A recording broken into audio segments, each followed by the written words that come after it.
David Harbour here. I'm excited to talk to you, the legend. So I just love that you're in this show, Stranger Things, coming on season 3, and I'm just, I think we both grew up in the 80s.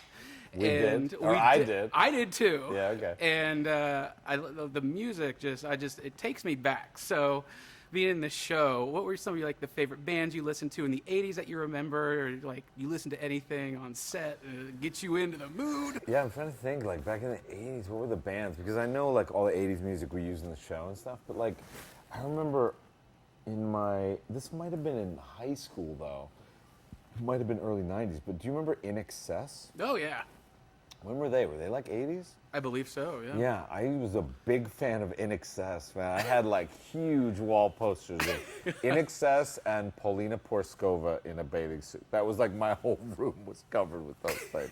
Do you listen to any of those on the set, or Iron Maiden was there, or Metallica? Oh, yeah, that stuff is great. Yeah, no, I don't listen to that to get in the character of Hopper. I mean, the funny thing about Hopper is he's more of a 70s man stuck in an 80s world. Okay. And so the interesting thing about this particular, because even the Jim Croce that we brought in last year, Croce, and, he's sort of a guy who, he's a throwback. I mean, he really feels to me like a 70s, almost like a Popeye Doyle, or these guys that don't want to age with this type of thing, the colors and the whole thing. He kind of, and then so the interesting thing about this season is he's starting to embrace, because it's 85, it's not 83, he's starting to embrace and try to update himself in a certain way.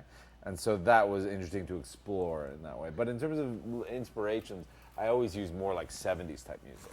All right, that's good. And Yeah. I love that because when the people, like you said, he wants to stay in the 70s, and a lot of the people in the 80s went the 80s route. Yeah, and exactly. So I was I could see him Yeah. he's holding on for Yeah, something like that. I still want to be in 2005, so Which I still think is 10 years ago. But it's Right, not. I know.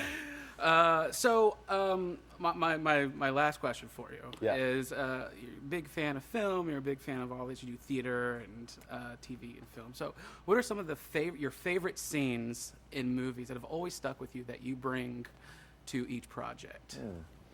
It just kind of sticks out. That's a good question. I mean, there's just so many. I mean, there's so many, I used to love, and I was just watching some last night, I used to really love Phil Hoffman's work. I thought he was just so extraordinary. And then even in terms of older movies, I certainly used to love old Harrison Ford and Jack Nicholson. I remember really liking scenes in Chinatown, scenes between sort of lost, or even Five Easy Pieces, lost men and women struggling to connect and find common ground with all these personal issues with their own pride and, perverse anger and emotions and things like that they have to work through. A lot of scenes where life is sort of a lonely, struggling business in a certain way. So, there's so many. I mean, there's just so many. It's a very hard question that you've asked. I can't be succinct. There's not You go a on for one an thing. hour. I can go on an hour because there's so many great performances and great scenes throughout those old movies. But I like the Chinatown. That's a great Yeah, one. The yeah, knife. yeah.